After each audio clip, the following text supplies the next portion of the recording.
Bonjour Monsieur Jonathan Richier, merci de nous accepter pour une interview dans notre local. Donc les questions ont été faites par les citoyens du bassin de Pont-à-Mousson. N'est-ce pas un peu facile de compter sur le soutien d'Henri Lemoine dans cette campagne au lieu de chercher à faire vos preuves vous-même? Alors, moi j'ai rencontré Henri Lemoine avant les élections de 2014. J'étais un jeune militant engagé dans le milieu associatif, je terminais mes études et donc j'ai souhaité m'engager pour ma ville de Pont-à-Mousson. J'ai rencontré Henri Lemoine, c'était le maire sortant, on partageait les mêmes valeurs et donc il m'a fait confiance, un jeune, il arrive, il a 23 ans, vous imaginez, il m'a fait confiance en me confiant une délégation, la jeunesse, et donc on a un mandat de travail ensemble. Moi, je trouve qu'on a fait un très très bon mandat de 2014 à 2020. Là, on a un nouveau mandat depuis la crise Covid, avec de gros chantiers qui débutent, et on se fait confiance mutuellement. Moi, j'apprécie beaucoup ce maire parce que, avant d'être maire, c'est un homme qui est humain. C'est quelqu'un de proche, qui aime sa vie, qui aime sa communauté de communes, qui aime son territoire, qui est passionné. Il est passionné par son territoire. Et moi, je suis également passionné de ce territoire-là. Donc, aujourd'hui, non, Henri Lemoine me soutient, il a accepté d'être directeur de campagne, c'est qu'il a confiance, je pense, et il a confiance en moi, il a confiance en ma suppléante, que j'excuse, malheureusement, qui ne pouvait pas être avec nous aujourd'hui, Nathalie. Donc, non, les preuves, je pense les avoir fait au cours du précédent mandat, et je pense les faire encore aujourd'hui dans le cadre de mes délégations respectives. Vous avez un plan de bataille pour venir en aide aux commerçants, vu la difficulté à cause de la crise sanitaire. Qu'est-ce que vous comptez faire pour les aider? Aujourd'hui, on se rend compte que les commerçants, au sens très très large, quand on parle de commerçants, c'est pas simplement les commerces de centre-ville, c'est aussi les grandes surfaces, c'est l'ensemble du milieu commercial. Ces personnes ont souffert. Ont souffert de la fermeture. Je pense aux restaurateurs, fermés plus de 8 mois au cours de la crise. Voilà, ils avaient des salariés, donc des salariés qui ont été soutenus par l'État. Je pense que c'était une bonne décision, mais il faut relancer la machine. On se rend compte que beaucoup de restaurateurs ont mis la clé sous la porte. Beaucoup de magasins d'habillement également. Donc c'est compliqué pour eux. Aujourd'hui, il va falloir les accompagner sur le long terme. Il va falloir les accompagner sur le long terme. Comment? Je pense qu'il faut innover. On innove par le e-commerce. Ils se sont mis déjà à jour pour beaucoup avec l'organisation de plateformes locales. Et je pense qu'il faut vraiment accroître ce volet e-commerce et cette proximité. Ce label Made in France, cette proximité, on en a besoin. Pendant le confinement, on allait chercher nos œufs, producteurs du coin, on allait chercher notre viande à l'exploitant du village voisin. Je pense qu'il faut qu'on continue dans cette démarche. C'est de ramener les petits commerces au centre-ville. C'est comme ça qu'on arrive à ramener les commerces au centre-ville. C'est en consommant local. Il y a beaucoup de personnes aussi qui n'ont pas forcément accès à Internet faute de moyens. Donc beaucoup de rendez-vous comme la déchetterie, etc. C'est tout qui se passe par Internet. Donc il y a beaucoup de gens qui sont dans la difficulté de pouvoir faire des démarches des fenêtres ou quoi que ce soit. C'est également dans notre programme qui est en cours de finalisation. On a déjà distribué un document pour me présenter. Mon objectif, c'était de me présenter aux habitants, donc dans un courrier aux habitants.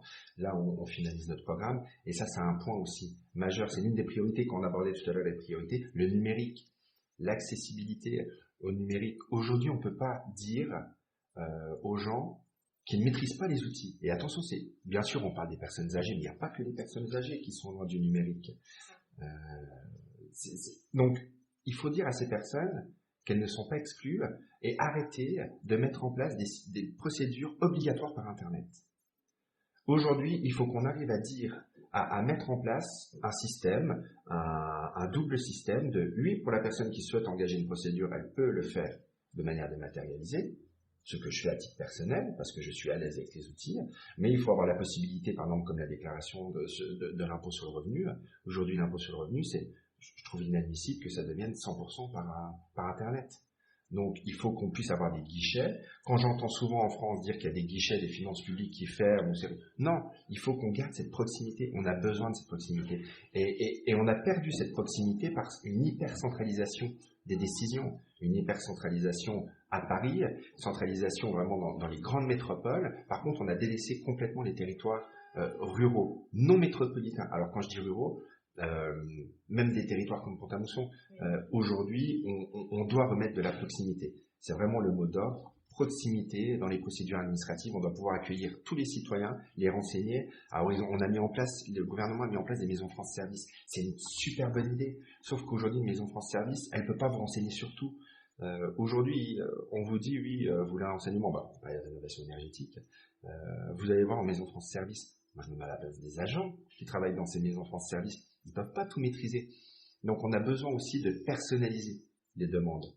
Et en tout cas, ce sera l'une de mes priorités. Simplification, proximité et stopper surtout la mise en place de procédures 100% dématérialisées.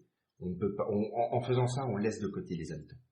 Que pensez-vous des partis adverses qui lancent des fois des petites attaques, des petits pics sur votre vie privée? Ils font ce qu'ils veulent. Hein. S'ils ont que ça pour débattre, c'est leur choix. Moi, je rentre pas dans ce jeu-là. Ma vie personnelle, ma vie privée ne regarde que moi.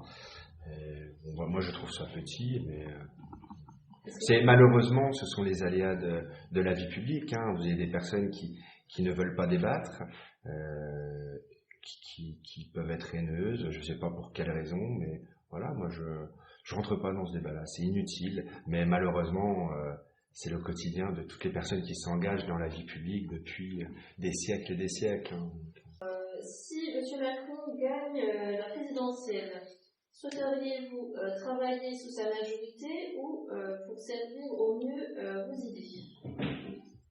Alors, moi je ne suis pas un élu, une personne qui est bornée. Aujourd'hui j'ai des valeurs qui sont à droite. Notre candidature est une union de la droite et du centre concernant la CIRCO. Si demain Emmanuel Macron est réélu et que je suis élu député dans l'opposition, je ne serai pas un député bête et méchant à voter contre. Je serai quelqu'un qui sera à l'écoute, qui se rapproche des gens et que alors vous parlez d'Emmanuel Macron, mais ça peut être aussi un autre candidat. Hein. En tout cas, si Valérie Pécresse n'est pas présente, mais je pense qu'aujourd'hui, elle est quand même dans une phase plutôt positive et les gens commencent à se rendre compte que le programme de Valérie est solide, parce que c'est quelqu'un de solide. En tout cas, moi, je serai quelqu'un assez ouvert et qui discutera. Et si dans l'intérêt général, on doit suivre, comme c'était le cas dans le cadre de la loi Covid, avec un Sénat qui n'était pas de la majorité présidentielle, l'intérêt général fait que on ne peut pas s'opposer bêtement. Il faut être intelligent, il faut écouter, et il faut qu'on avance, et on ne peut pas bloquer non plus l'action d'un président qui est élu démocratiquement. Bien sûr. C'était la dernière question d'un citoyen de Pont-à-Mousson. Je vous remercie de nous avoir accepté d'avoir fait l'interview avec nous dans notre local. Merci à vous. Et ça nous fait vraiment plaisir parce que vous êtes le premier élu qui vient dans notre local, donc ça nous fait encore plus plaisir. Et puis on vous souhaite bonne chance pour votre campagne. Merci beaucoup. Ça va bien pour vous. Et puis à très bientôt. À très bientôt.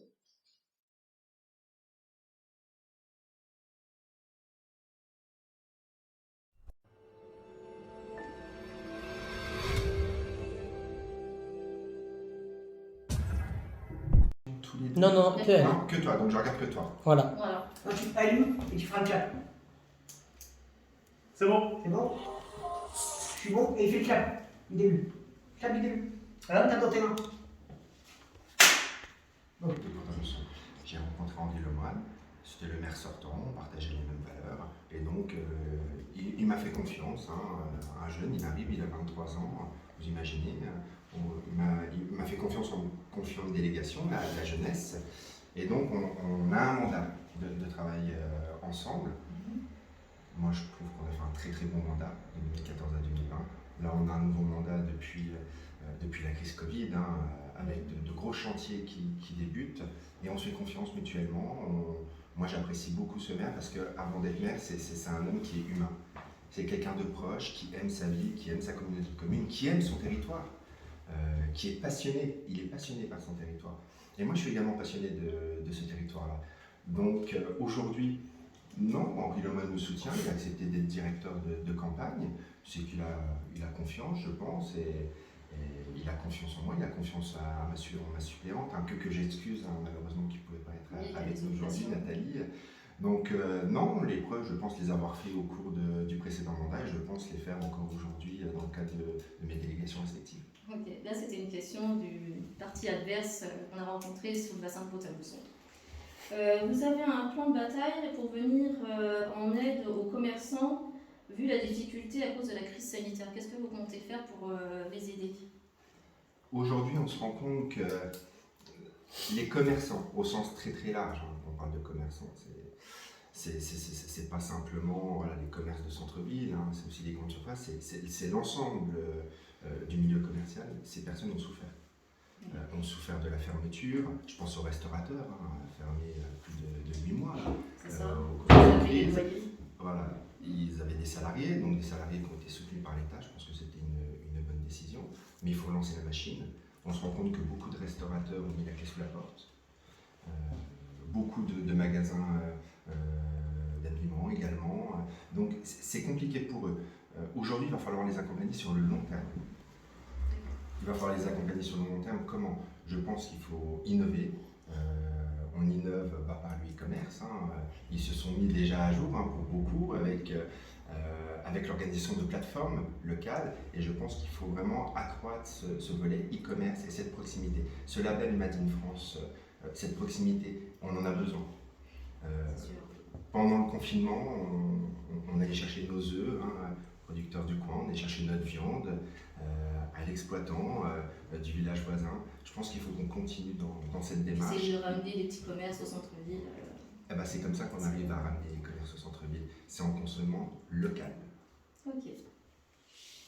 Question suivante. Vous avez porté la candidature de Valérie Pécresse qui propose la retraite à 65 ans. Vous pensez que c'est intéressant cette mesure en sachant qu'un ouvrier qui commence à l'âge de 18 ans à Saint-Gobain puisse continuer à travailler jusqu'à 65 ans? C'est une très très bonne question. Et c'est une question qui a été abordée en 2017, rappelez-vous. Oui. Lorsque le président actuel, candidat à l'époque Emmanuel Macron, proposait la réforme des retraites. Une réforme qui a été stoppée lorsque les Gilets jaunes sont arrivés.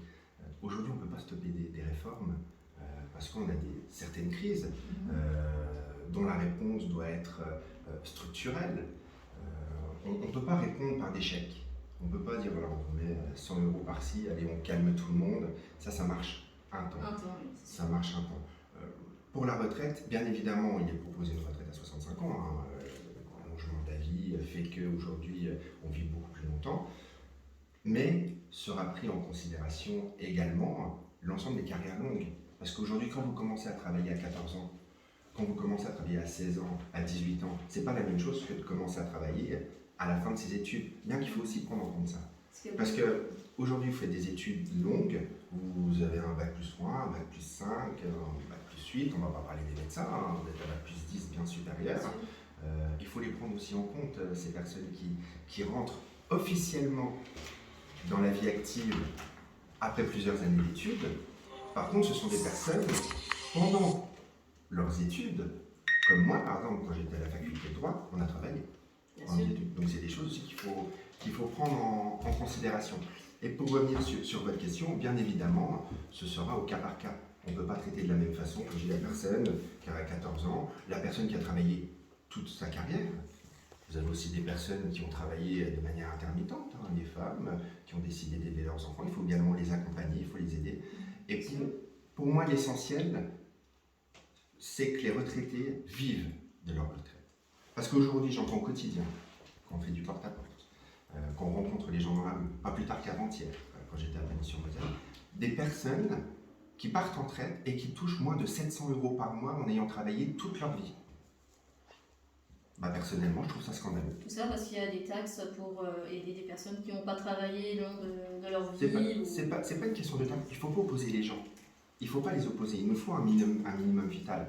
C'est normal, il faut aider. Par contre, il faut également accompagner et accompagner de manière forte les retraités qui ont travaillé toute leur vie. Et quand je vois que la hausse de la CSG, au début du mandat d'Emmanuel Macron, c'est une réalité. Les premières personnes impactées, les retraités. Donc aujourd'hui, il faut qu'on mette l'accent pour aider ces retraités à vivre dignement. C'est sûr. Voilà, rebonjour Monsieur Jonathan Richer, on reprend l'interview. Vous avez porté la candidature de Valérie Pécresse qui propose la retraite à 65 ans. Vous pensez que c'est intéressant pour quelqu'un qui travaille depuis l'âge de 18 ans jusqu'à 65 ans à Saint-Gobain? Alors, il faut bien faire la distinction entre les carrières courtes et les carrières longues. Aujourd'hui, l'allongement de la vie fait que on vit de plus en plus longtemps et donc on peut travailler de plus en plus longtemps. Je ne parle pas d'équilibre du système, hein, attention, on reste sur le volet d'allongement de la vie. On ne peut pas non plus mettre au même niveau, comme j'ai dit, voilà, les personnes qui ont commencé à travailler à 14 ans, à 16 ans, à 18 ans, dans des carrières pénibles, pour parler de Saint-Gobain, il n'y a pas qu'un Saint-Gobain. Quand vous faites les 3-8, quand vous êtes infirmier et que vous bossez une semaine de jour ou une semaine de nuit en 12 heures, voilà, ce sont des métiers qui sont pénibles et qu'il faut qu'on prenne en considération. Quand on parle de 65 ans, c'est la règle de base qui sera ajustée bien évidemment en fonction des profils, en fonction des métiers, en fonction des carrières. C'est important. Moi, je pense que ce qu'il faut mettre en avant, ce qu'il faut surtout défendre, c'est surtout la revalorisation des retraites. Trop souvent, j'entends des retraités qui vivent avec moins de 800 € par mois. Il y a encore 2 jours, j'étais à Panis-sur-Moselle et la personne avait moins de 700 € par mois en ayant travaillé toute sa vie.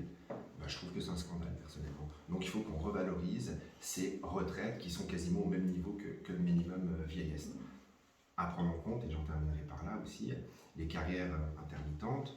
Je parle des femmes qui ont décidé de s'arrêter pour élever leurs enfants. Il ne faut pas qu'elles soient pénalisées, il faut qu'on les accompagne. Et c'est naturel, surtout qu'aujourd'hui, avec les problématiques qu'on peut rencontrer dans le cadre de la garde d'enfants, c'est un autre sujet, on en parlera peut-être tout à l'heure, mais aujourd'hui, il faut aussi soutenir ces personnes qui n'ont pas eu le choix que d'arrêter leur carrière. Ça, c'est important. Voilà, ça c'était une question d'un citoyen qui travaillait à Saint-Gobain, qui s'inquiétait de devoir travailler, qui n'avait pas bien compris justement cette prochaine loi. Quelles sont les 3 grandes lignes de votre future campagne? Alors, nous avons plusieurs priorités dans le cadre de cette campagne. 5 en tout cas grandes priorités, bien qu'il n'y a pas de sujets moins importants que les autres. Chaque sujet est important, mais au vu de l'actualité et de ce qui s'est passé ces 5 dernières années, moi je vois 5 axes. Premièrement, la crise climatique. Je ne vais pas rentrer dans le détail, ce serait très long pour en parler pendant des heures, mais je pense qu'on n'a pas mis assez le paquet sur la transition énergétique dans notre pays. Trop de dispositifs existent.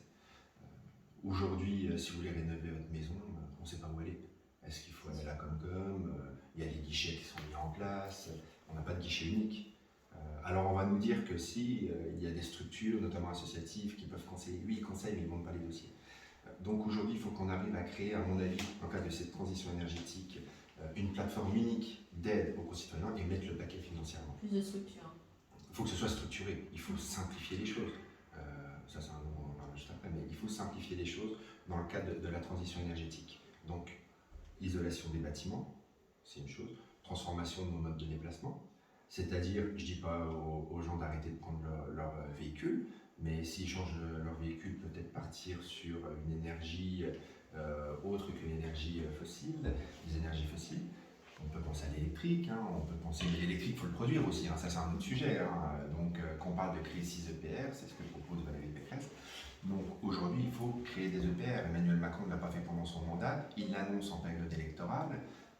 Non, c'est avant qu'il fallait prendre cette décision. On se rend compte que la crise ukrainienne, aujourd'hui, démontre le retard qu'a pris notre pays. Donc, transition énergétique, protection de l'environnement, ça me paraît essentiel. C'est la première chose. La deuxième chose, nous sommes sur le volet sanitaire. D'accord. Volet sanitaire, moi je me souviens, en 2020, tout le monde applaudissait les soignants. J'ai entendu énormément de choses. On va revaloriser les salaires. On va donner des primes. Moi, je suis touché directement. J'ai de la famille, je suis touché directement par ça. On les attend votre toujours. Compagne et oui, infirmière. Et on attend toujours les augmentations de salaire. Il y a eu le jeu de parole. Donc, moi, j'entends encore aujourd'hui qu'ils ont augmenté les salaires. C'est faux. Il faut le dire aux Français. C'est faux. Il n'y a pas eu de revalorisation. Alors peut-être dans certaines structures privées, mais aujourd'hui dans le public, il n'y a pas eu de revalorisation. Donc il faut aujourd'hui revaloriser les salaires de tous les soignants. Plus les suppressions de chambres, de matériel qu'ils ont mis aussi. On va y venir. Mais salaire, c'est une chose, mais c'est pas que.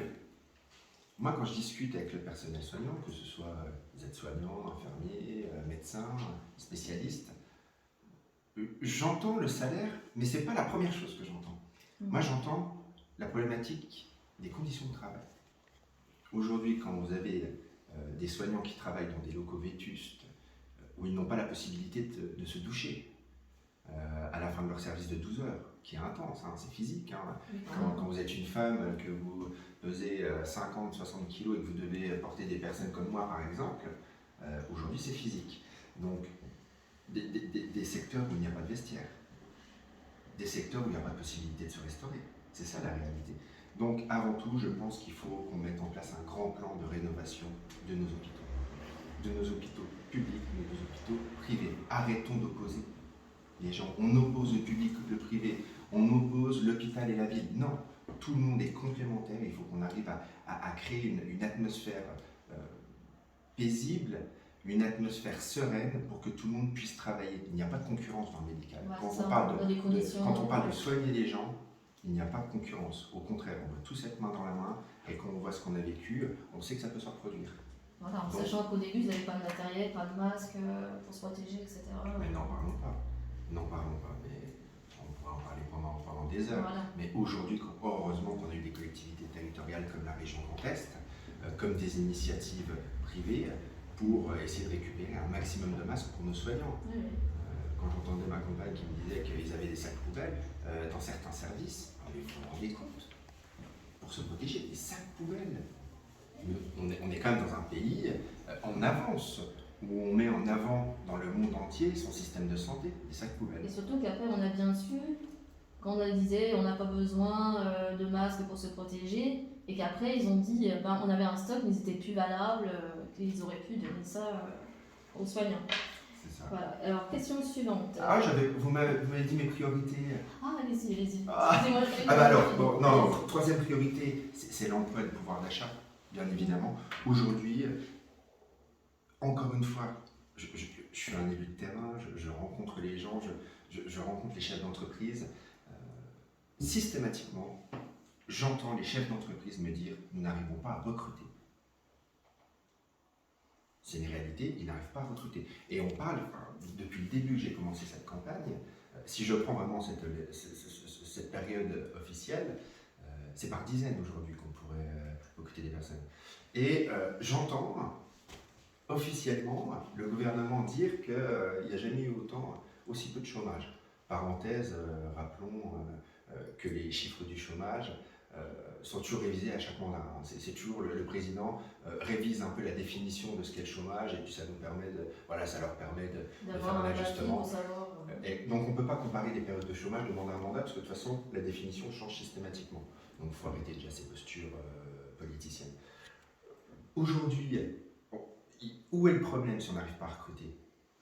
C'est qu'on n'a pas assez de gens formés. Donc il faut qu'on mette le paquet sur la formation professionnelle, la formation en alternance. C'est comme ça qu'on arrivera à recruter ces personnes et à remettre tous les gens au travail, les personnes qui cherchent un travail. Remettre les jeunes dans l'apprentissage, école, moi je trouve que c'était pas mal. Et puis à un moment, ils l'ont. Mais pas que les jeunes. Aujourd'hui, vous avez 35-40 ans, vous souhaitez changer complètement de vie professionnelle. Je ne vois pas l'intérêt de retourner à l'école.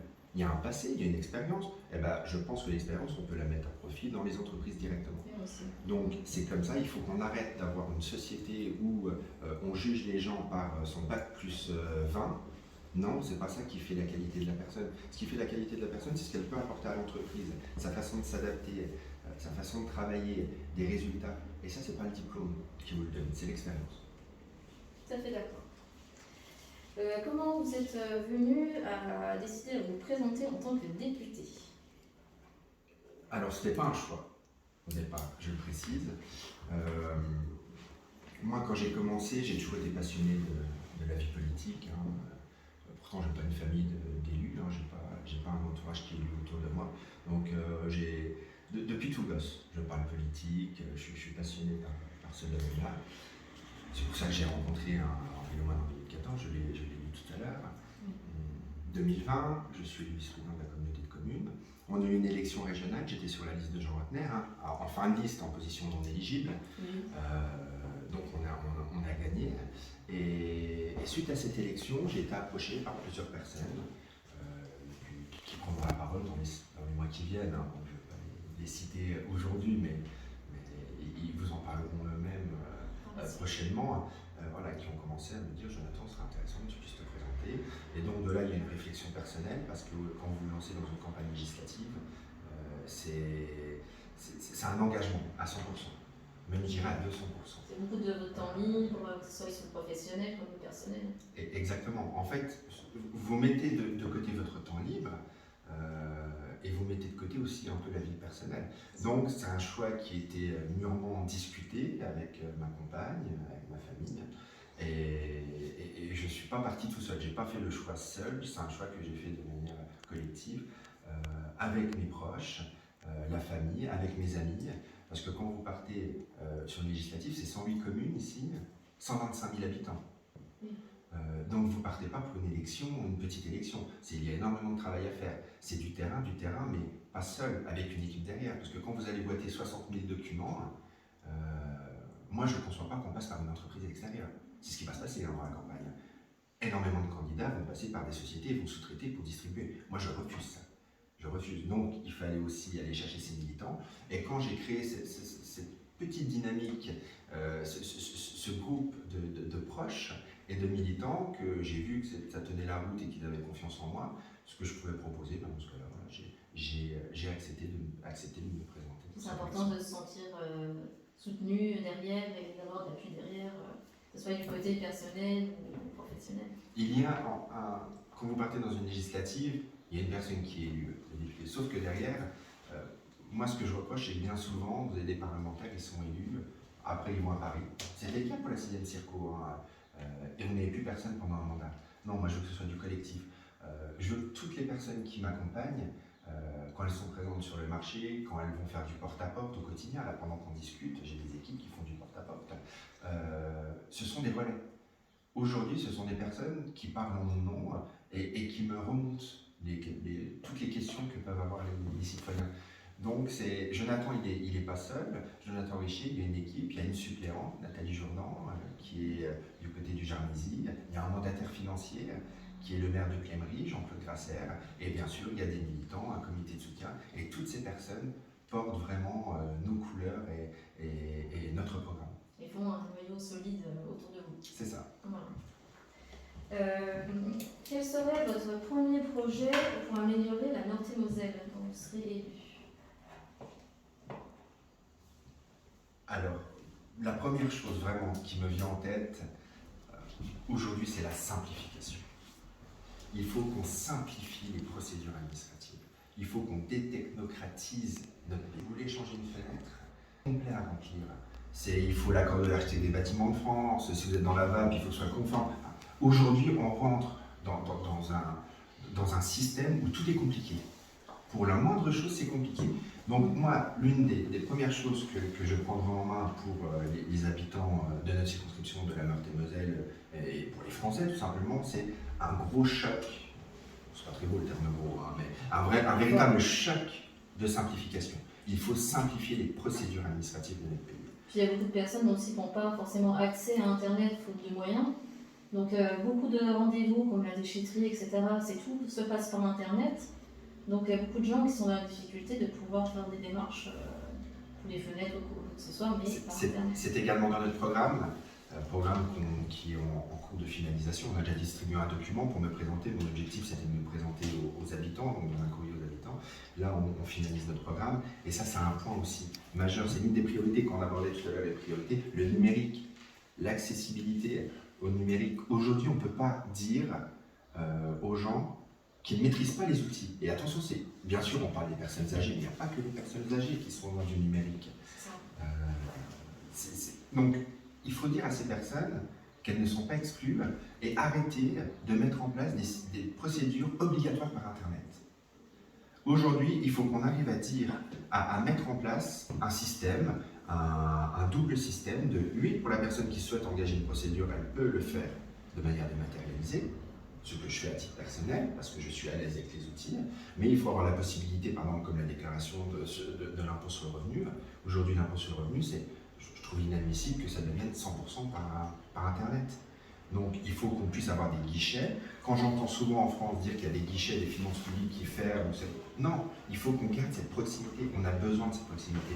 Et on a perdu cette proximité par une hyper-centralisation des décisions, une hyper-centralisation à Paris, centralisation vraiment dans les grandes métropoles. Par contre, on a délaissé complètement les territoires ruraux, non métropolitains. Alors, quand je dis ruraux, même des territoires comme Pont-à-Mousson, oui. Aujourd'hui, on doit remettre de la proximité. C'est vraiment le mot d'ordre. Proximité dans les procédures administratives, on doit pouvoir accueillir tous les citoyens, les renseigner. Alors, on a mis en place, le gouvernement a mis en place des maisons France Service. C'est une super bonne idée, sauf qu'aujourd'hui, une maison France Service, elle ne peut pas vous renseigner sur tout. Aujourd'hui, on vous dit, oui, vous voulez un renseignement, on va parler de rénovation énergétique. Vous allez voir en maison France Service, moi je me mets à la place des agents qui travaillent dans ces maisons France Service, ils ne peuvent pas tout maîtriser. Donc on a besoin aussi de personnaliser les demandes. Et en tout cas, ce sera l'une de mes priorités. Simplification, proximité et stopper surtout la mise en place de procédures 100% dématérialisées. On ne peut pas, en faisant ça, on laisse de côté les habitants. Alors, question suivante d'un Villefranche de Pont-à-Mousson. En tant que futur député, avez-vous un projet de loi que vous pouvez proposer, par exemple, au Parlement pour bloquer la hausse des matières premières, telles que l'essence, le pouvoir d'achat, etc.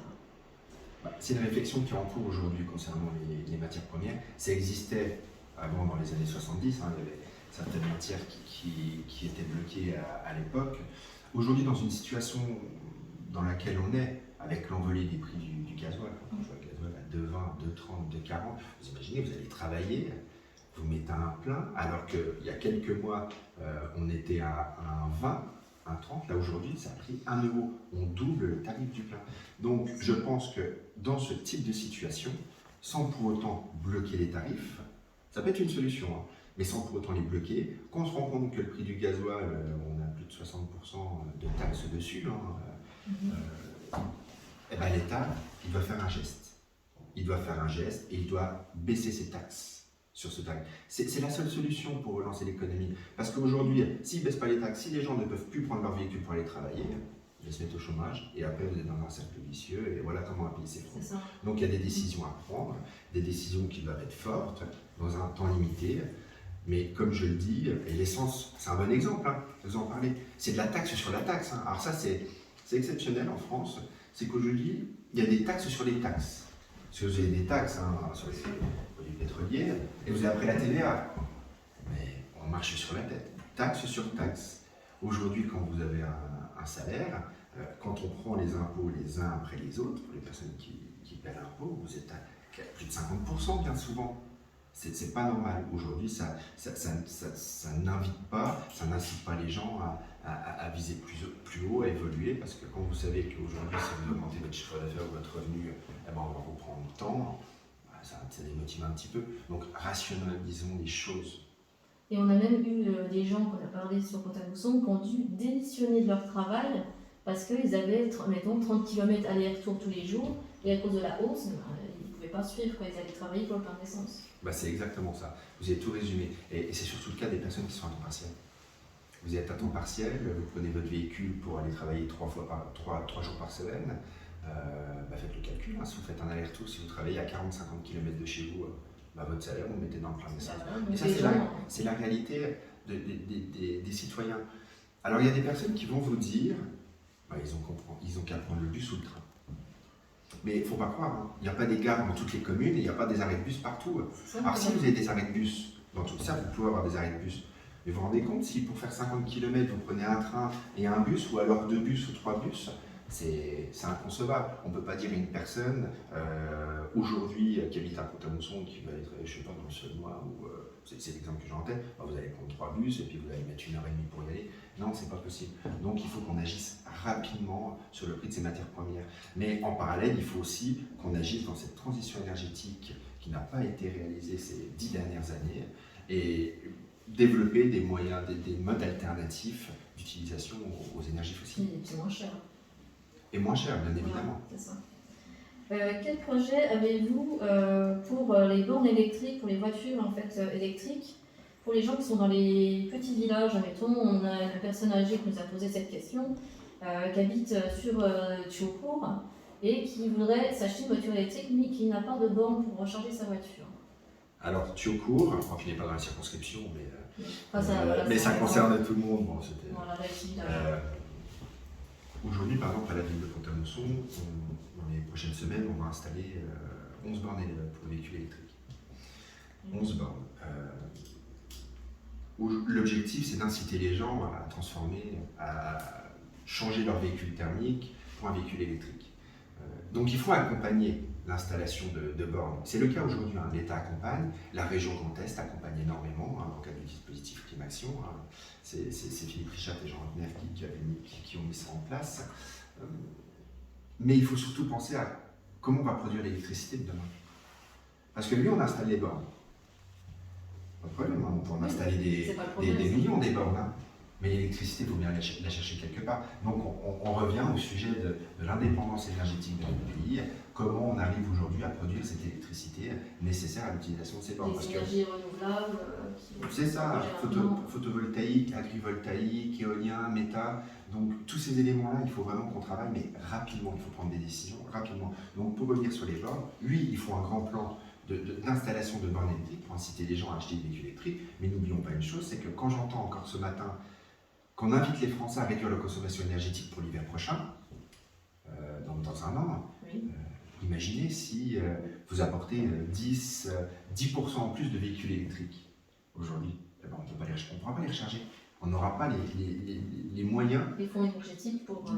Donc, il faut qu'on travaille aujourd'hui sur l'indépendance énergétique de notre pays. Des bornes, oui, mais il faut en parallèle vraiment travailler sur comment produire cette électricité. On parle aujourd'hui sur les bornes tout public de 22 kW. Donc, pour aujourd'hui recharger un véhicule de 22 kW, ce n'est pas la prise chez vous. Faut pas oublier, vous n'êtes pas en 3 ou en 6. Hein. Là, on est en 22, en charge rapide, on est à 50. Donc, imaginez la quantité d'énergie et la puissance, surtout qu'il va falloir. Il faut avoir un endroit pour aller la chercher et il nous faut de la proximité. Et quand on parle d'installation de bornes électriques tout public, il faut aussi qu'on pense aussi à l'installation de bornes à domicile. C'est simple qu'on ait une maison et un terrain, mais pensez aux personnes qui habitent en collectif, qui pour certains n'ont pas la chance même d'avoir de places privatives, mais quand ils ont une place, faut pouvoir aussi tirer le câble en 22 kW pour installer la borne. Mais si vous avez la copropriété qui bloque parce qu'ils refusent, il n'y a pas de majorité, alors que la loi l'impose, mais il n'y a pas de majorité, ou alors une copro, un syndic qui ne veut pas trop s'embêter et qui refuse d'installer cette borne, vous faites comment? Donc il faut aussi un grand plan, à mon avis, envers les habitations collectives. Donc ils sensibiliser un petit peu plus les gens là-dessus. C'est ce qu'on fait à la communauté de communes. On a mis en place des dispositifs d'éducation et de sensibilisation à l'environnement, à la transition énergétique. Et donc, par exemple, le dispositif WATI, où des professionnels de Lorraine Énergie Renouvelable se rendent dans les classes et forment les jeunes sur ces énergies de demain. Ok. Question suivante d'un commerçant. Que pensez-vous faire pour les petits commerçants de proximité, pour les recentraliser au centre-ville? Alors, pour les commerces de proximité, on parle de commerce aux enchères, je pense qu'il y a une chose qui me paraît... Il y a deux choses qui me paraissent essentielles. Premièrement, une baisse drastique des charges. Aujourd'hui, quand on souhaite s'installer en centre-ville, on doit être accompagné.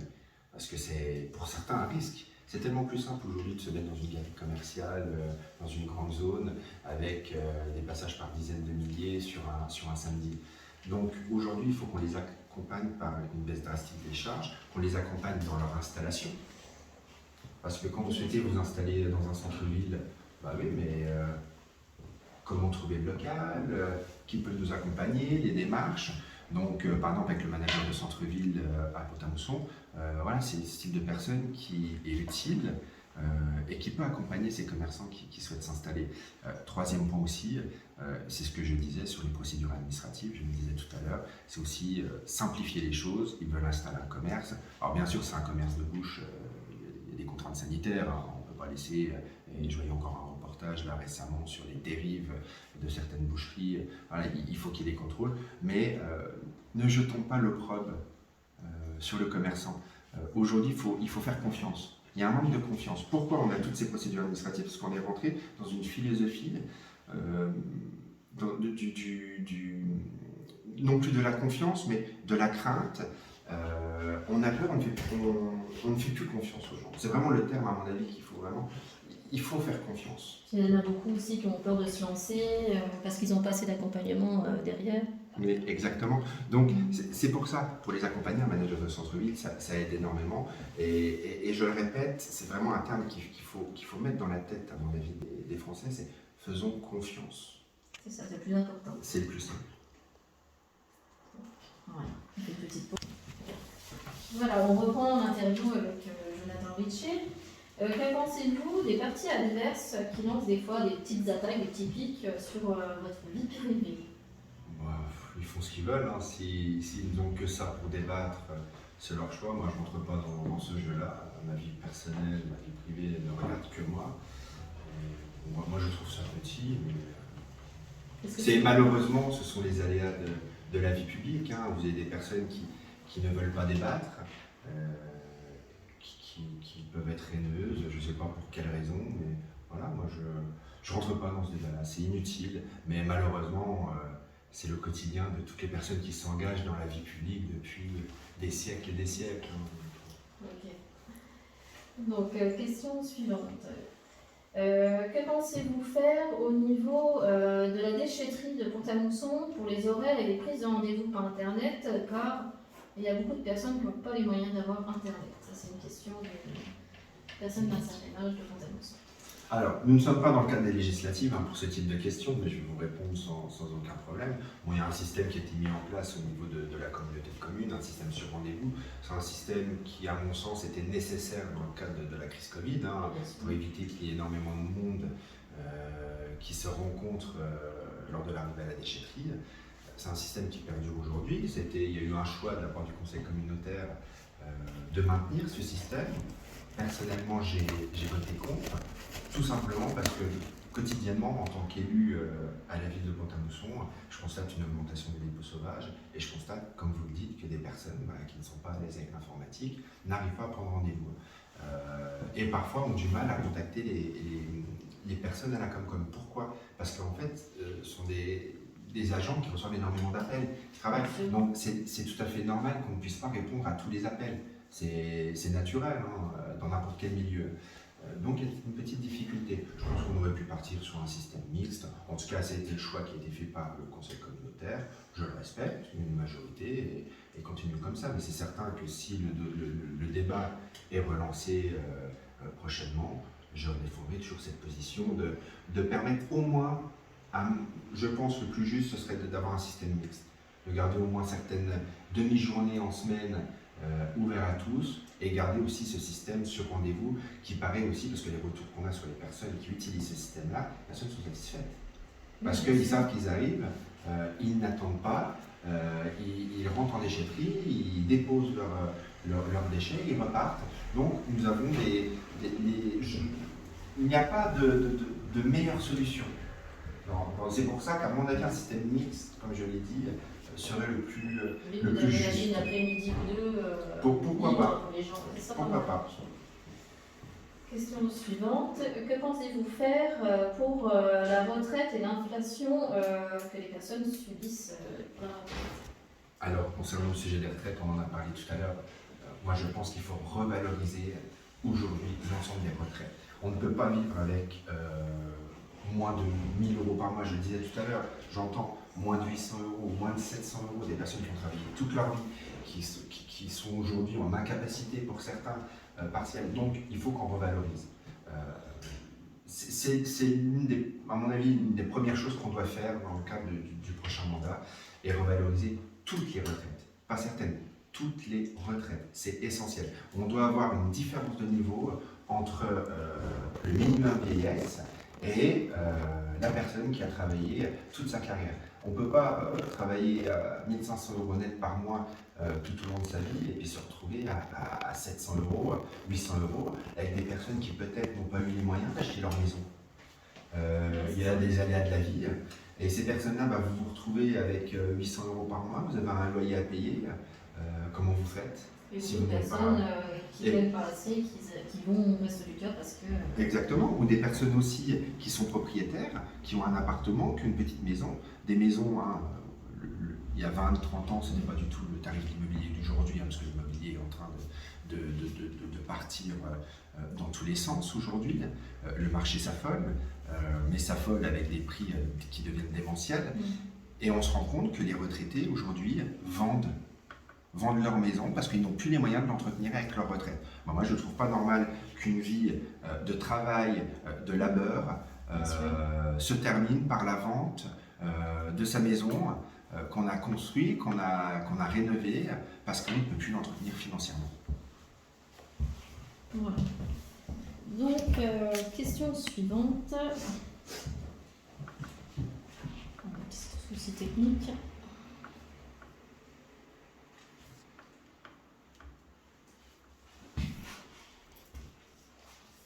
Alors, si M. Macron gagne la présidentielle, souhaiteriez-vous travailler sous sa majorité ou pour servir au mieux vos idées? Alors, moi je ne suis pas un élu, une personne qui est bornée. Aujourd'hui j'ai des valeurs qui sont à droite. Notre candidature est une union de la droite et du centre concernant la circo. Si demain Emmanuel Macron est réélu et que je suis député dans l'opposition, je ne serai pas un député bête et méchant à voter contre. Je serai quelqu'un qui sera à l'écoute, qui se rapproche des gens et que alors vous parlez d'Emmanuel Macron, mais ça peut être aussi un autre candidat. En tout cas, si Valérie Pécresse n'est pas présente, mais je pense qu'aujourd'hui elle est quand même dans une phase plutôt positive et les gens commencent à se rendre compte que le programme de Valérie est solide parce que c'est quelqu'un de solide.